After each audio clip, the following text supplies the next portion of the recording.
Prime Minister, quickly moving on to the asylum seeker debate. There's been a lot of criticism about your government for so-called going to ground, for cancelling press conferences, not talking openly about what's going on with the asylum seeker crisis.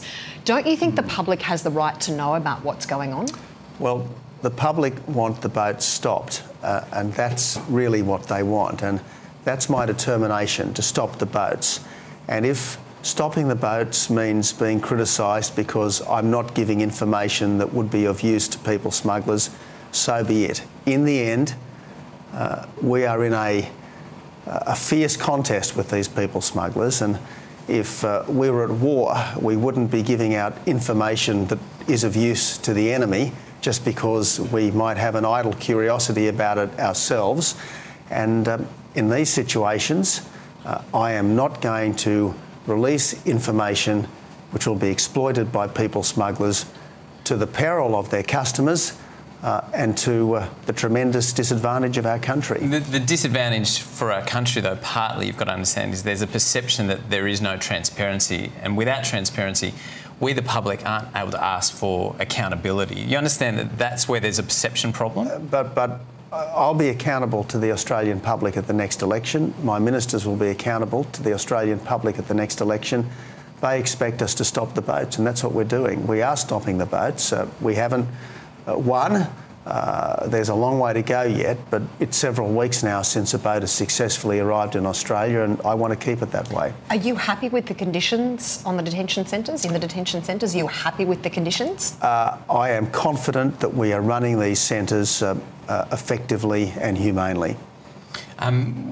Just on that, though, we talk about the transparency. We have to take you at your word on that. Reporters aren't able to get in there. Journalists aren't able to get in there. So we don't really have any confirmation that the conditions in these centres are up to the standards that are acceptable to the Australian public. So do you understand that allowing people in there to have a look so that we know that these conditions are up to standard would put people at ease? James, let's remember that everyone in these centres is there because he or she has come illegally to Australia by boat. They have done something that they must have known was wrong. Now, we don't apologise for the fact that they're not 5-star or even 3-star hotels. Nevertheless, we are confident that we are well and truly discharging our humanitarian obligations. People are housed, they're clothed, they're fed, they're given medical attention, they're kept as safe as we can make it for them. But we want them to go back to the country from which they came. That's what we want. Even if they are legitimate refugees? Well, the vast majority of these people, as the former Foreign Minister Bob Carr said, are economic migrants. Let's remember that every single one of the recent arrivals has come to Australia through a series of other countries where they could easily have claimed asylum. They choose not to do that because they are seeking a migration outcome here in Australia. Now, I can understand, I can absolutely understand why people living in a pretty tough place would want to come to a terrific country like Australia. We have an immigration program, we have a humanitarian and refugee program precisely because we do accept our obligations as an international citizen, but people have got to come the right way, not the wrong way. They've got to come in through the front door, not the back door. And my message to people, try to come in the back door, you will find it closed. You will find it closed. And my message to anyone tempted to get on a boat in Indonesia or any other country is you won't get to Australia. Prime Minister, if I can ask you, is there any part of you that feels so desperately sorry for these poor refugees that are in that situation? Often this is not their first choice. Their first choice is to stay in their country, but they're fleeing. Tash, they're all coming from countries where life is harder than it is in Australia. I accept that.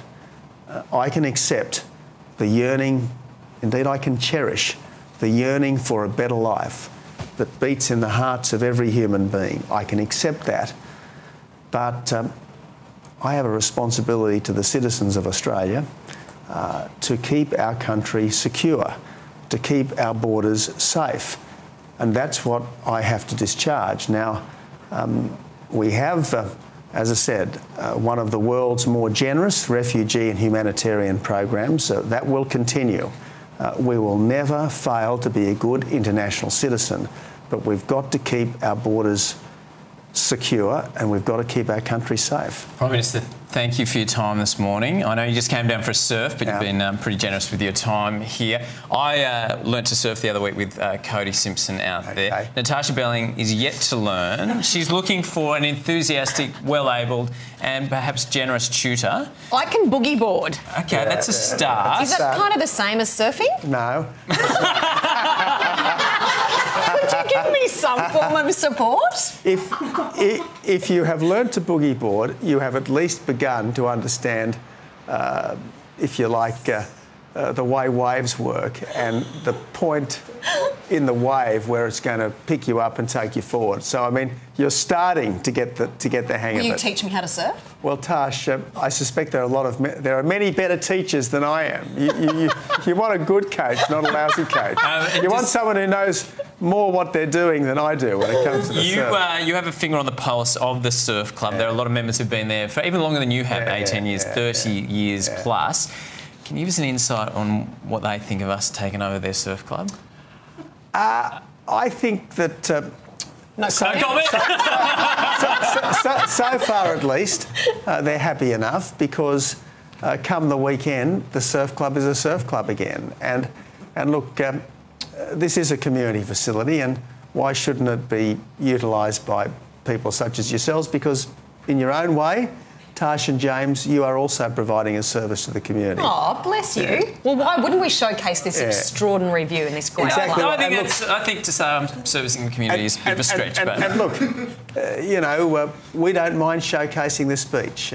We really do quite like to showcase this beach. We don't want too many people to come at the wrong time, but at the right time, why not? Thank you, Prime Minister, for joining us this morning. Much appreciated. Thank you. Thanks for your time.